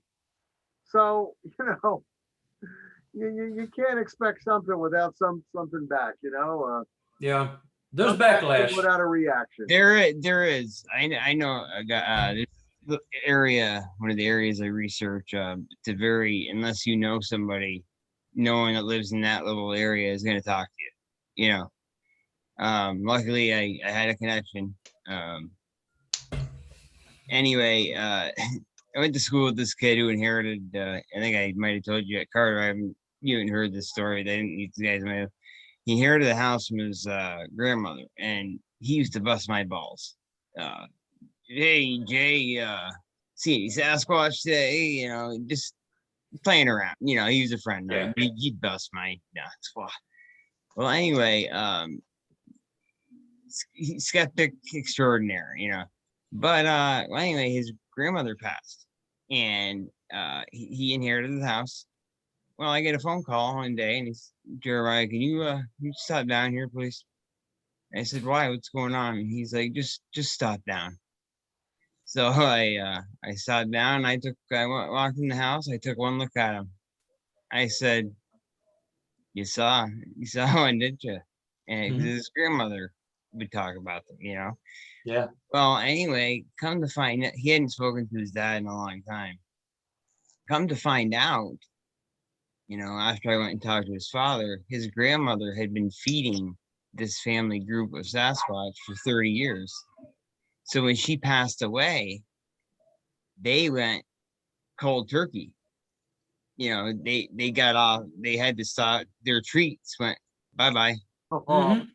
So he's wondering why he's got, 9-foot hairy beast running around, running around Yeah. this place. Where's my pie? Right. So, it makes perfect sense. I mean, they got pissed off. Yeah, they do. Yeah, they're junkies. They're Yeah. spoiled. They're Yeah. entitled. And that's one thing I was telling my lady who called me when she saw the one that just stepped out and showed itself to her. I said, there are drawbacks to doing habituation where you're encouraging and gifting, because once you start feeding them, if you do keep it once a month or once every 2 weeks, don't start doing it every day. Don't give them table scraps off the table every night. Don't, you set this, because they will get ticked off. They'll expect it, especially in the winter when, getting the meal is hard. They'll expect it. And some of them, they come, and that's, why they bang on my people's house down here in Missouri. They go around and bang on the daughter's bedroom because she's a teenager and she spooks easy, and she runs in and tells them. And but they're pissed off because they're not gifting them apples and stuff, which they have been. right. Oh, that's a big Why thing. burn the calories when you're getting it for free, when you don't Yeah. have to. And they have to take in massive amount of calories. And then Oh. with the berries, they're in competition with the bears for the berries. Absolutely. That's a big thing. 5,000 calories a day estimated, at least. Oh God. That's a minimum. I mean, much more Yeah. than that. Yeah. I mean, Carter, I just wanted to let you know, I just looked on my Amazon and I tried to download it to my Kindle, both the books. They sent me a refund. So they've already started the process. Sir, they would not let looks me. like it. Now, I ordered this 3 days ago and they sent me a refund. I just looked and I see it on my account. Well, I can't get it. I mean, what do you do? I'll send you a PDF. Shawn, make sure both you guys get I'll send you a PDF of the book. Jeremiah, do you have his email or anything like that? I mean, Carter? not over here, but Yes, I have Carter's email. if Well, you- share it with both of them, and I'll Yeah. send you guys both a PDF. It's sqexplorer@gmail.com. Pretty freaking original, huh? Yeah. sqexplorer@gmail.com. Just send me an email. I'll send you the PDF that I sent off for publication, because they probably already started and just haven't told me, but I already signed the contract with them. So they are probably just doing it. And, they want to put it out under their name and stuff like that, but I don't know. Jeremiah, you remember the last time we were not Carter wasn't with us, but on another show, and we started getting blanked out, and blanked out. Yeah. Carter, I don't know, man. Sometimes I'm wondering, maybe there's a 3-letter agency out there that's cutting things out on us. Yeah, we were, and I remember, and that's happened to us, Shawn, before. He Yeah. must have something, maybe he has something in one of those books that they want redacted. You never know. I'm not joking around, guys. I mean, it's funny. Funny, a lot of the things that have been happening. Well, Yeah, I'm going to send them an email because it seems like they would have at least told me. Yeah. Well, I got a refund right here, so it's like, okay. Yeah. That's kind of bizarre. But I haven't It's even all- gotten a hate mail from Amazon. I haven't. The book's been out for 1.5 years. The other one's been out for a month. Yeah, Good stuff, by the way. Good stuff. Good stuff so far this is something. in the book. It's what? Good stuff so far. Good stuff, he said. Oh, okay, cool. Yeah. No, thank you very much. But it's there's some weird shit in there, But excuse my French, but there is. But maybe because. Well, that's kind of flattering. If the government's chasing after me, that's kind of cool. I had a gentleman walk up to me in Maine, and remember Shawn, this happened. We went to see an old friend that Shawn and I used to associate with, and Yep. we walked into this convenience store, and this guy walks up to us and said, "Hey, you're so and so, and Jeremiah, the Bigfoot guys," and we're like, "Yeah, and who are you?" He said, "Just a friend." And we were like, "Okay, you don't have a name?" He's like, "No, I just wanted to say hello and just, be careful in your with your research. Good luck." And he snickered and kind of walked away. Yeah, And that particular guy used to have some weird stuff happen over his house yes, too. indeed. Yeah. That's bizarre. Yeah, my partner one time told me that he thought they were Jehovah's Witness or something. Came to his door. He lives in Independence, Missouri, and they were both in white shirts, black suits, shiny shoes, and they were just kind of walking around looking. And then they went and sat in the car for a while. This lasted for almost an hour, I think. And they finally just drove off. Freaked him out. And this is right after we got that fingerprint validated that I was telling you all about, which I'm going to send you. Just kind of weird. You don't know. I can't imagine we know anything that they don't already know. We may be too close for comfort on some things. They just don't want us blowing the whistle. Yeah. You know, they want to shut everybody down. They can, if they can keep it a joke on TV with, you know, the Finding Bigfoot guys and make it look like a circus. Yeah. No big deal. But once the general public is exposed to the actual truth, you know, Mm-hmm. that's what they're trying to stop. Yeah. Exactly. Yeah. Well, it's kind of flattering if they think that I'm too close. I'm sure there's another explanation for it. You know, I'll just tell myself that. You know, that's... Hell, once Bigfoot goes, you know, public, imagine Dogman. How Yeah. freaking scary! You know, that's going to be a whole nother bag of shit they open up. I think Well, the Shawn, you know, power people- was maybe. Go ahead, Nick. I'm sorry. People think, you know, Bigfoot and Sasquatch are friendly. No, You know, although the Dugway are not. And Dogman is you know, you're going to rip you apart. So that's going to terrorize a lot of people.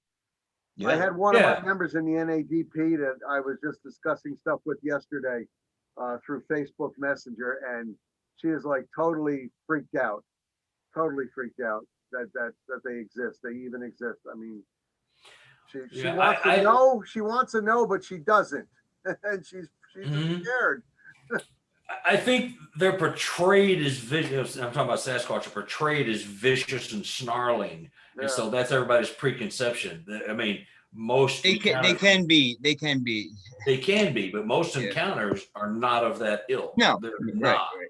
You know, Yeah, no, Dogman, Dogman are badasses. You know, I mean, I don't know a whole lot about it, but what I do know, they're more in the skunk ape type. They're aggressive, you know, more than sedate and standing back. They appear to be more threatening. They do threaten you with, you know, growling and posturing and, you know, and just looking at a creature like that. That's, you know, that's what my lady said last night. Just looking at it was intimidating. Or you you- looking at one and then looking at the video footage you took of it after and not remembering taking the footage to begin with. Mm-hmm.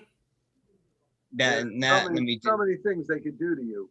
You know, with the and mind speak and I the, asked Nick, I said, what the hell happened? You know, and I mean, that I will, I'm not gonna lie to you guys there. That's a bit unsettling, you know, walking up that close, you know, and then it kind of had I was talking a conversation, you know, and any other normal, did they do something to my brain? You know, I mean, I don't. Well, the thing is, Jeremiah, most likely, and you do not remember this, most likely you saw something. You saw them, or you saw something about them, and they Yeah. didn't want you to keep that memory. Yeah, I got the footage. So the infrasound and you know the mind speak and stuff that they do, they just wiped you out. You lost time. You just totally lost time. So, Yeah. Yeah, my guy up in Maine with 6 hours of missing time with him and his Oh, gigantic guard dog, German Shepherd, 110-pound dog. 6 hours. Missing time, and he's in the same position when he wakes up 6 hours later as he was when he locked himself in the bathroom. That happened to me in the woods a while back. I woke up on I don't know, I had a seizure or and I'm starting to think it had something to do with something else. I No, woke up. you got affected by them. That's one of their defense mechanisms or offense mechanisms. I had been talking to Travis on the phone, and I got off, and next thing I know, I'm waking up and it's pitch black out, and I'm flat on my back like this.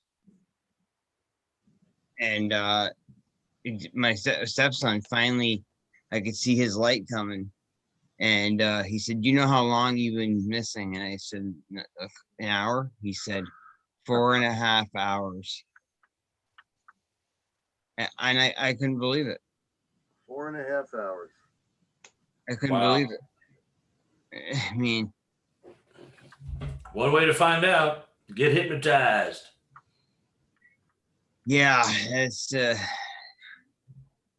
one of those things where, I mean, You don't want to know. Well, we've been talking about people that don't want to face reality. You know, you don't want to know. Jeremiah, you're one of us, man. I mean, you're a researcher. Oh, that's why. Investigator. Come on. Take a bullet, baby. Come on. Hey, if you guys can Jeremiah. find one that can do that, that would do it, I'll do it for you guys. Jeremiah, do you know that you had showed me some film footage at nighttime when you had people over at your house when you were first fixing it up, and that you lost several minutes? Huh?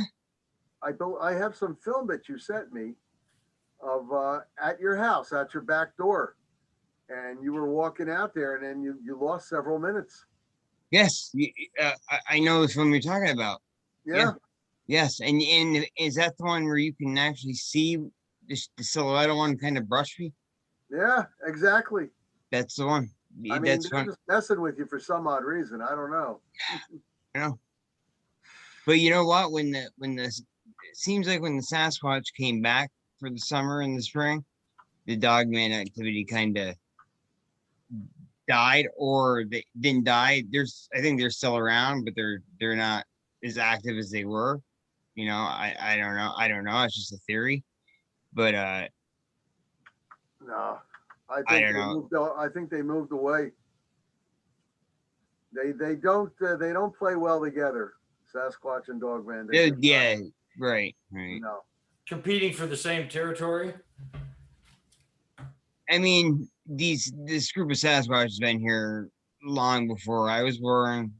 You know, your generation. So They rule. a little story. We were living off the grid here back in 2016, and we were coming down the road to go home. We were living out of the camper, and I said, "Stacy, slow down. You're gonna hit that guy on the right hand side of the road." And I'm thinking to myself, what the hell's the guy doing out this far, this late? Well, all of a sudden we look, and she had slowed down. She'd gotten, her eye had gotten it, and it was leaning against a tree with a real smug look on its face, real arrogant type look. And then bang, it ran across, it bounded in the middle of the road, bang. And then off on our side, it was on the opposite side of where our property was. Dogman, right? It was no Sasquatch. I'll put it that way. Now, the next day, I'm cruising, we're on the four-wheeler, and there's a tree. And this is what I wanted to ask you, Nick. There's a tree knocked down, okay? And it had been brought from somewhere else. And I said, didn't think anything of it, just the tree. So I went around 50 meters down. There's another one. I said, okay, that's a little weird. Make a long story short, 50 meters down, there's another. So I said, okay, something's going on here. So I start taking pictures of the wood line, okay? And because you couldn't see anything, that's when I caught that picture I sent you, Nick, of that canine looking Right, thing.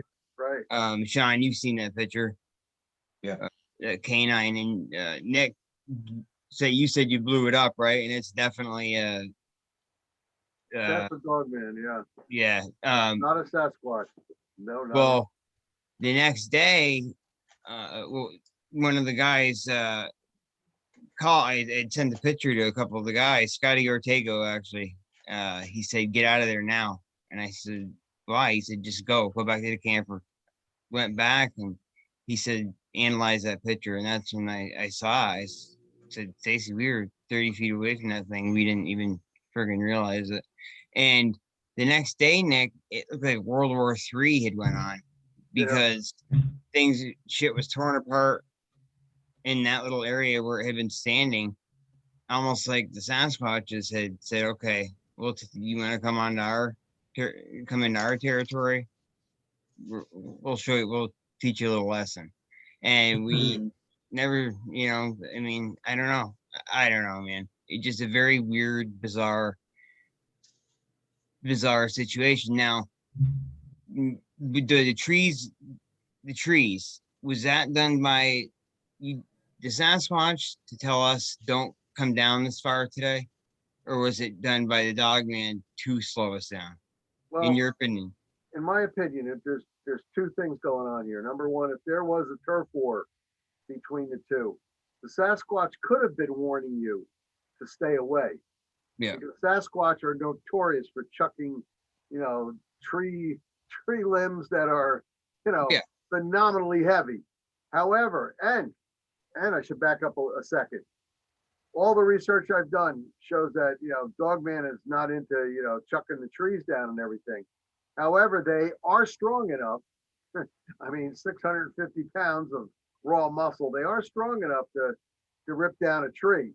Not the really ginormous ones, but like a Sasquatch will take a tree down that's 24 inches, no problem. I don't believe a Dogman, even the 7'7" ones, the alpha ones, I don't believe they can do that. However, they will throw, good 10-inch size ones at you. But Rocks. I kind of think that was probably your Sasquatch people over there warning you off. Yeah. Okay. Hey, I Well, just that emailed. Sorry. Go ahead. Go I ahead. just real quick. After that point, the rest of the summer, the one that Stacy had seen, the big boy, every time she would go blueberry picking, Right. he would follow along with her. She had a bodyguard. Yep. I mean, he didn't hurt her. He didn't bother her, but she said she could always hear him moving. If she would move, he would move. If she would move, he would move. I got a witness that emailed me 3 or 4 days ago. He had a published report at another area that I've had other published reports at, Class A's, that there's something paralleling him while he fishes.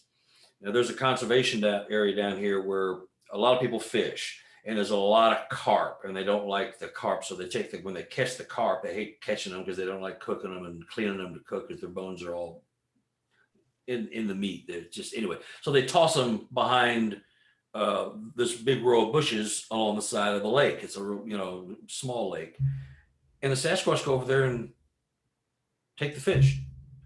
And and they follow the fisherman along. This guy, he's a former government worker. He won't tell me what he did or does, and I don't really care. But that's he's just trying to be mysterious, I guess. But whenever he goes fishing, he hears something walking along. I said, count out 7 steps and stop and see if you can hear him. And every time he trips them up, he'll take 5 steps and stop, and there'll be that 6th step in the woods, and then it stops. But he's caught him paralleling himself. So 1 second. Just excuse me, guys, for 1 sec. Keep on going. How's Carter, fire? let me interject here just a little bit. Just a couple of days ago, I'm down just south of Branson at Big Cedar Lodge, and I'm on Table Rock Lake, and I went for a hike. I found an old an access road that there's no houses, there's nothing around there, and about a quarter mile down there's the lake, right? Well, on the road, in the middle of the road, there's about a dozen carp picked freaking clean right in the center of the road. I got a picture of they're all dead and dried up and everything else, not 1 ounce of meat left on them though. And I thought, what in the hell? How could this happen? But what you just said, and I wondered about that. Yeah, it happens a lot. It's been described by a couple of different people at this conservation area. It's called James A. Reed Conservation Area here, and it's in Lee Summit, which is about Okay. 35 miles away from here. You know. Yeah, I've been there. Yeah. Oh, okay. So you know where it's at. Yeah. Go to Bodark Lake. It's a lake number 9. It's the number 9 campsite. It's not a campsite. You know, they close the whole area at 9 o'clock at night, but Bodark Lake. And You just gave me a little bit of validation because there's Bigfoot all over this area. People don't realize that even though it's pretty populated, there's Bigfoot all over the place down there. Yeah. Nick, I wanted to ask you a question since you're our resident Dogman guy. Can you describe their footprints for me? You've got 2 different types of footprints now, Shawn, because of the 2 different, there's a few different types in the Dogman. You know, there's 7 variants, and 2 of those variants have legs like a German Shepherd's going this way, not knees going forward. Now, if you get the ones with the knees going forward like a human would walk, you're going to get a full footprint with claw marks. Now, here's the cravat. You're going to get 4 claw marks. All right. Now, if you look at their hands, they've got 5 claws, 5 digits, but you're going to get 4 claw marks on the ground. Now, if you get the ones like the German Shepherds with the knees backwards, they don't actually fall down on that heel. They have a funny looking, how can I put it? It's almost like a, it's got the claw marks, it's got the claws in the front, except it's almost like a horseshoe. And then you've got the claws. So that's what you're going to see. You're going to see like a slash and then a U, right? And then on the circle, you're going to have those claw marks coming out. So you're not going to have that full footprint on some of them. So, I mean, I may have sent this picture to Jeremiah, but I had canine prints where I hunt about yay big. Yeah, they were huge. Yeah. Right. Huge, like mountain lion size. Right. I've also got mountain lion tracks. I've got Bigfoot tracks. Nebraska doesn't want to say we have anything here, but we've got everything here. Yeah, They did the same in Missouri. They did the same in Missouri. No mountain lions, no black bear. Oh yeah. Oops, okay, well now there is. Yeah, we're just kidding. Carter, when you were telling us about that with the fishermen and the carp, and they're walking with them and everything, I think that the Sasquatch are doing the fishermen a good deed, actually, because you do have mountain lion up there. I was going to mention that. Yeah. They've proven it too. I know that Conservation Center doesn't want to admit to it, but I think the Sasquatch are helping the fishermen because those mountain lion are out there. Oh yeah. Sorry. I'm sorry, they're out there.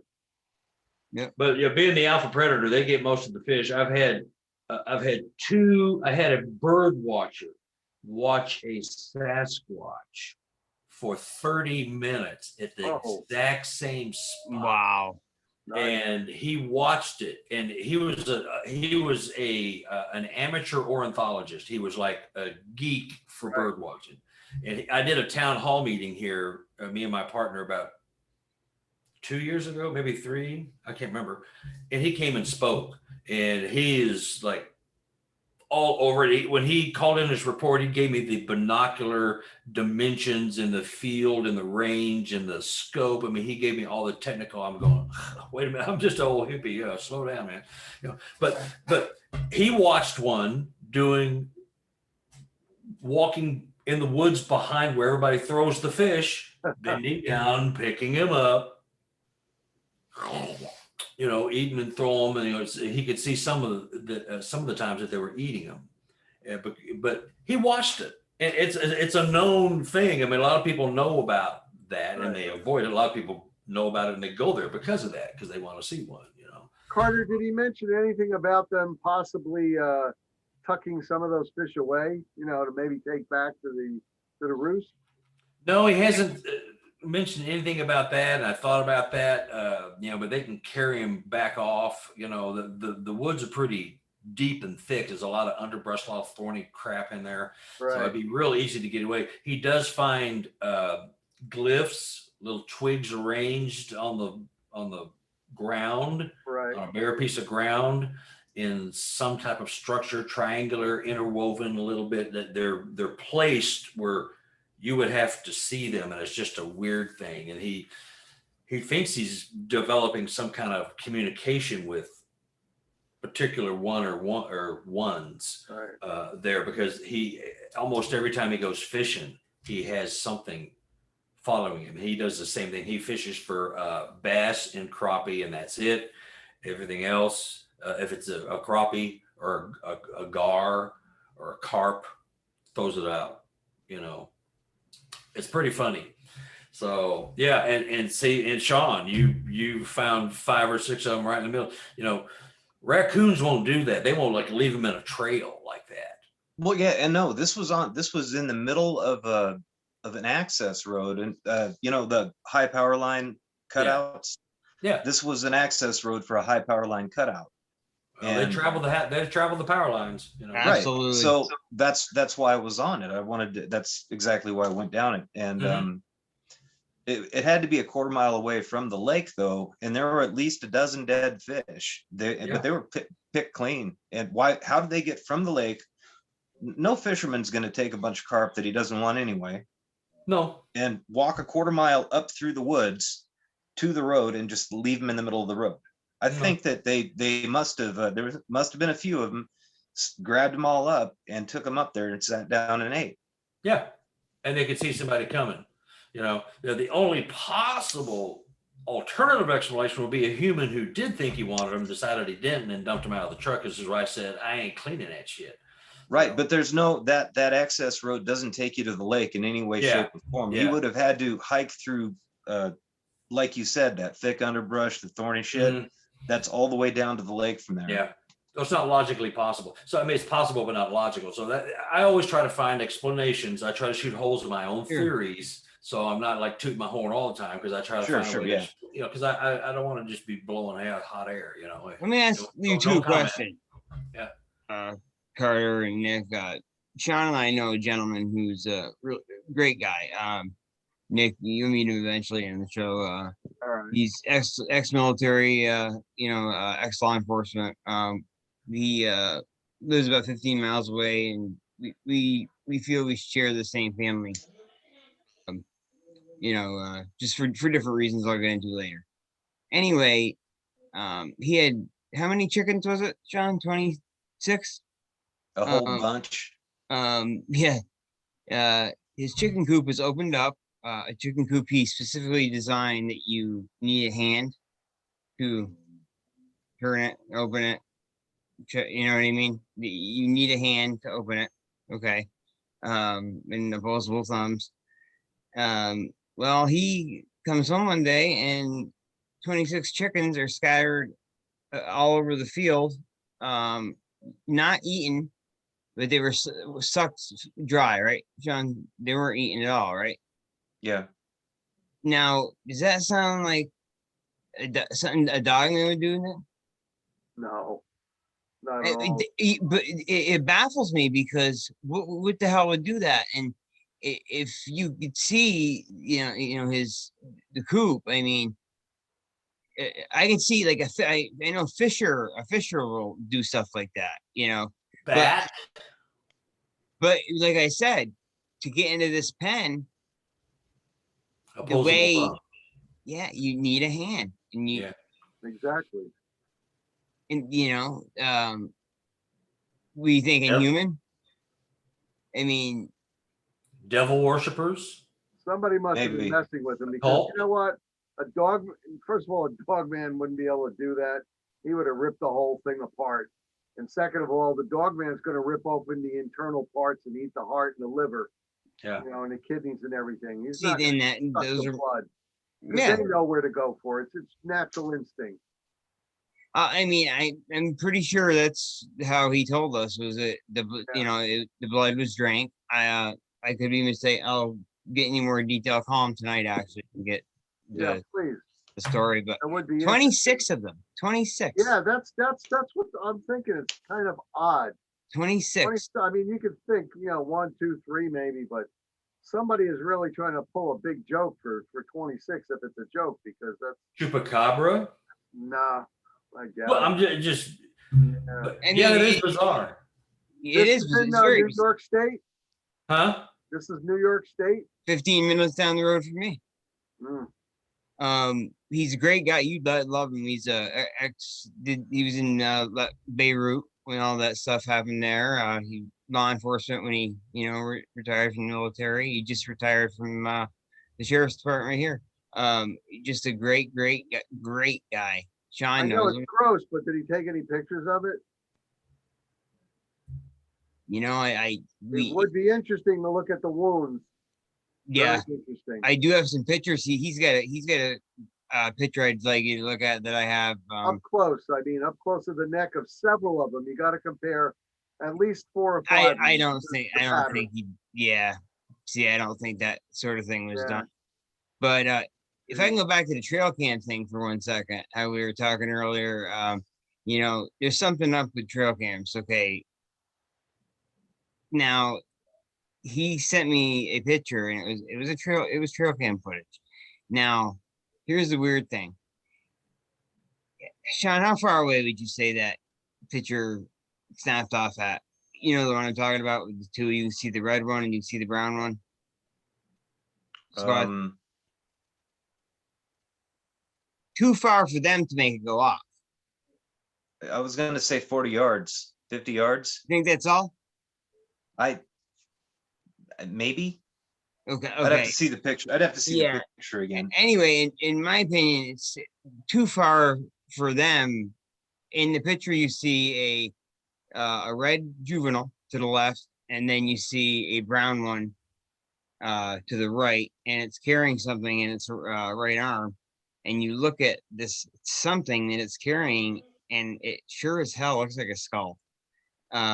Probably deer, probably coyote, something like that. But I want you to. I'll send you guys those two. I really want you to take a look at it, Nick.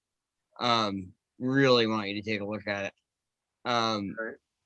Now, here's the thing. I know there's something going on with these things in trail cams, right?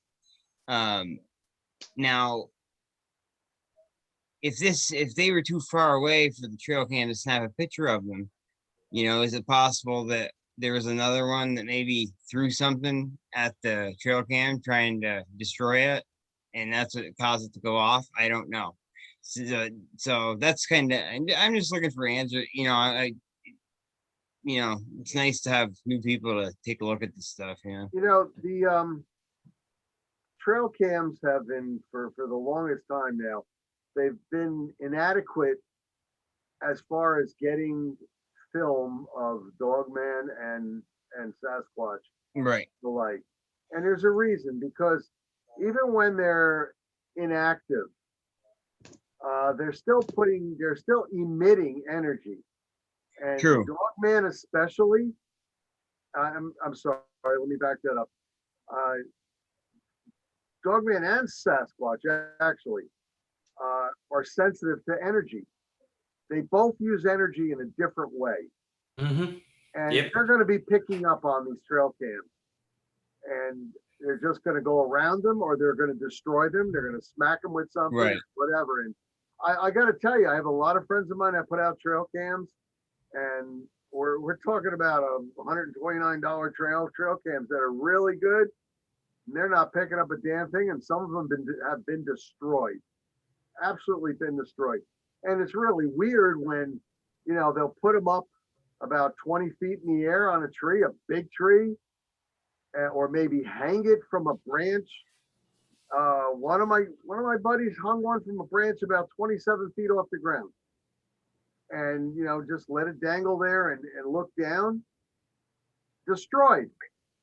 Now you might say, oh, the one that was on the tree that was 20 some odd feet up, oh, a bear could have climbed up there and knocked it over. But how many times are they going to do it in the same area?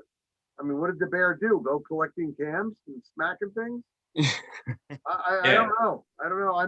To me, I would say it was most likely a Sasquatch that destroyed them. In all honesty, that's what I can feel. Yeah. Like, Yeah.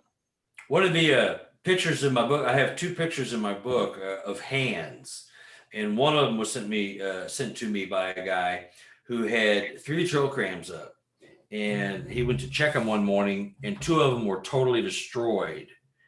The third one was partially destroyed, and he had a picture of the hand that destroyed probably all 3 of them on there.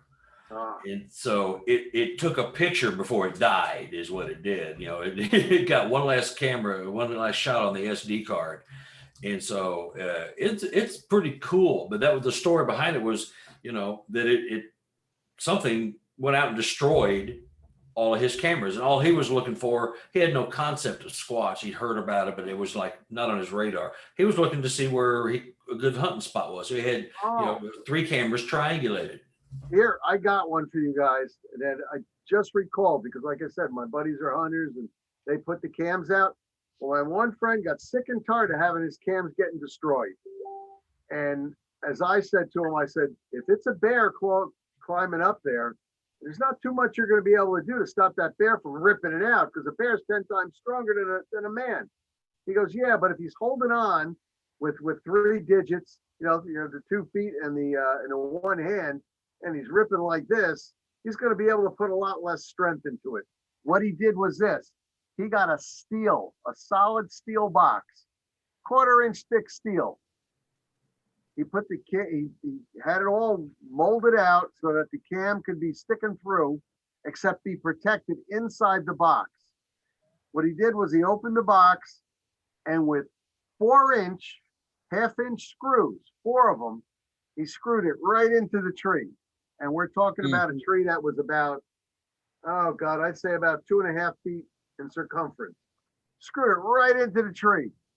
He came back the next day, that sucker was on the ground. I don't know what could have ripped that out. And You stupid human. we're talking about 6 inches of screw that's 1/2 inch, you know, deep tread right into the tree. This thing just, Yeah, you don't have a whole lot of choices at that point. Yeah, You know, that's just none or none. Oh, by the Right. way, I just emailed my publisher, and they say they haven't touched it. They're not going to touch it until the day before they publish. well, that's not fair. I want my book here. Well, I'm going to send you one. I got your email. You know, Shawn, send me your email. Make sure you do. That is not I will. fair, you know. I want it But- now, people. They have not dismantled. They don't. I have to do it. I thought that was the deal. I have to do it. They can't do it. So there's something. Either there's a glitch or something weird is up. Carter, can they both be? I mean, I'm into the paper stuff, right? Can they be Yeah. had that way? In Yeah, I've paper? got books. All right, that's what I'm going to do on Amazon. I'll go and I'm going to have them, you know. Well, I sell my color books. I sell my books out of my house. All you can do is get a black and white version, and it's only a Kindle. If you want a hard book, you got to order it through my website. Oh, okay. What's your and I'll what's your send you website two- again? Yeah, what's the website? Because I S- like the hard books. It's It's- SQ Explorer. Well, at that's my Gmail? email. Okay. The Website to get my books. I tell you what, yeah, it's relichominid.com.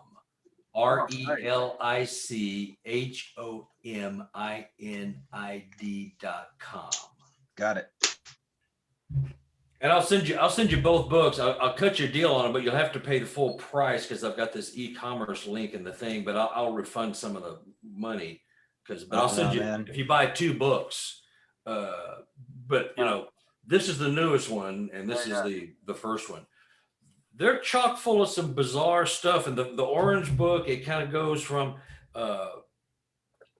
pedestrian stuff, like you're not even really familiar with the subject, to oh my God, you got to be kidding me type stuff. And then the Greenwood, it takes that further. It's this off the wall stuff. Some of it's pretty average, but it's all interesting. And these are all, the Green Book is all people that reached out to me from my first book and sent emails to my webpage. I need to talk to you. I've got some stuff going on. Nobody will talk to me. They laugh at me. You know, I mean, and these are the people that made the book, and I've got others. I didn't have time and room, you know. So it's interesting, you know. Some of it's really cool stuff, you know, like a mother who, they'll tell you this, that she homeschools her kids. She used to. because her husband was an over-the-road trucker. So, and they live high up in the mountains in the middle of Tennessee. I mean, they're in godforsaken country. It's, there's nothing out there. They have to drive, 10 miles to go get food. I mean, that kind of stuff. Anyway, when they do good at school, she would take them out on the back porch on the deck, and they had a cockatiel, and they take the cockatiel out there, and they had Kool-Aid and snacks, and they would sing, "If you're happy and you know it, clap your hand." Just something they did with the kids to show everybody you're doing your lesson and this stuff. Yeah. The cockatiel would, when you're happy and you know it, clap your hand, rock, rock, or it would click its beak twice, really loud. After a while, and then the kids would do their verse, and then the kids clap their hands. That's part of how it goes. Shortly after they started that, something in the woods was clacking rocks. It was only clacking the rocks. I think we talked about this last time. They were only clacking rocks when the bird was taking its turn, not when the kids were taking their turns. Very cool. I mean, and so, and these creatures came to the kids' windows at night, and they're fuzzy bears. That's what they call them. The kids called them the fuzzy bears. They come to the windows at night, and they tap on the window, see if you're awake. And they'd go out and look out the window, and they'd back away from the window a little bit so they didn't scare them, or just so they could get a good view. And they would just stand there by the tree and just looking at them, and they'd just be looking at each other. It's the coolest thing. So the parents never really freaked out totally. They've seen them and had some interactions, but they set the boundaries, and they let them know, you don't get too close, or this isn't going to end well for you guys. Of course, we know better than that. But anyway, but this is another one of those habituation things. And that's in the book. It's just the coolest thing, and that the Sasquatch is out there, but they're fascinated with women and children and the raising of the young. And so they're watching, they're clacking rocks. It's so simple, but it's like a very pure connection. You know what I mean? It's just, they're joining in, and they're caught up in the moment, and they know the cue when to clack the rocks. That's the funny part. They know their part. They don't do it until it's time to do it. They only do it when the bird does it. So it drowns the bird out. But it's a very cool thing. So they communicate all the time. But what they're going to do when they do my book, they're going to repackage them. They're not going to look like this. They're going to be black and white. These are the only color ones I got. I love color. I mean, they're all beautiful the way they got them. I've got I think I got 94 pages of color photos. Oh, look at that! I can see. It's good stuff. Man. It's all color. But these would be like $40 a piece on Amazon. It's just stupid. So I sell them myself. This was like 22 in shipping, and this is 17. Yeah, I got to order one of the volume ones from you. Yeah, because I can still sell these in competition with mine, but I'm probably not going to do it. I've got a bunch of these. It costs money to print them up. It cost me $1,000 just to get 100 of them printed up. But I can make a little money. But I probably might. But if they're going to be publishing and doing all that stuff, I probably won't do that. So once these books are gone, I may not. I'll keep some. But you ought to get. They're good books, guys. Carter, I sent a letter off to Amazon. I want to know why I got a refund on the 2 books. Yeah, when we hang up here, I'm gonna try to order a book and see what happens, because that is bizarre. No, but they emailed me and said, no, we can't do anything. You have to do the Kindle versions, and I want to see why they're not sending them to my Kindle. I just checked my Kindle too. They're not there, and I want to know why. What's the problem? Well, tell me what that reason is, and I'm going to go try to order one, because my wife does Kindle, so I'll order one and see what the deal, if we have the same problem. There is a black and white version of the first book on there. I might try ordering a few of those just to see if it's either a glitch or there's something awry. This is bizarre. It is. I want color, so I'm going to order these. I'm going to pay full price, and if you would do me a favor, sign them for me. Oh, I sign all my books. Oh, great. I signed Jeremiah's. Yeah. Yeah. Cool. I appreciate that. There's no nude photos. Oh man, never mind. I'm out. No nude Sasquatch photos? Oh, come on. They're pretty good books, and they're not even gonna. the publisher said, we're not going to change hardly anything other than Dude, some you grammatical did an stuff. awesome They job. said we like it just like it is. They're not going to change it other than they're going to repackage it. They're going to redo the cover. I'm going to do some additional stuff. You know, probably I got some updates on some of my reports and stuff, but there's a lot of good stuff in here. Just color. I mean, it's just the thing about putting a book together. I'm thinking I'm showing pictures of lush forests and trees and streams, and it's all black and white. I just can't do that. But it is very expensive to print color the way they would be doing it. So it's going to be black and white, but I'll still do photos. But they'll be. I can do a color version, but it's on my dime. Carter, you know the Sasquatch evidence of an enigma. The cover of the paperback one is totally different. There is no Sasquatch on there, nothing. Totally different. Oh, the this one here. Let me no, the other one, the one with the Sasquatch on it, the orange one. Yeah, that one. That I can't get that in a hardcover with that picture. Well, no, you can't get it on Amazon. I only said, and it's not in a hardcover. There's no hardcover. Oh, It's all paperback. no, yeah, paperback like you have right there. Yeah, I sell them myself because they would be like $40 Oh my God. on Amazon. Huh. You know, so I sell them myself in the 22. Yeah, they changed it completely. Look at this. Yeah.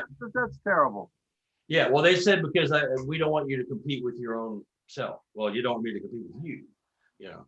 But, Yeah, you know, it was too costly, really, for me to do a color book of this or the most recent one because they stick it to you, you know. Yeah. You make a few dollars a book because you who wants to pay $35 or $40 for a Sasquatch book? I wouldn't, you know, not unless it's like, you know. I probably would.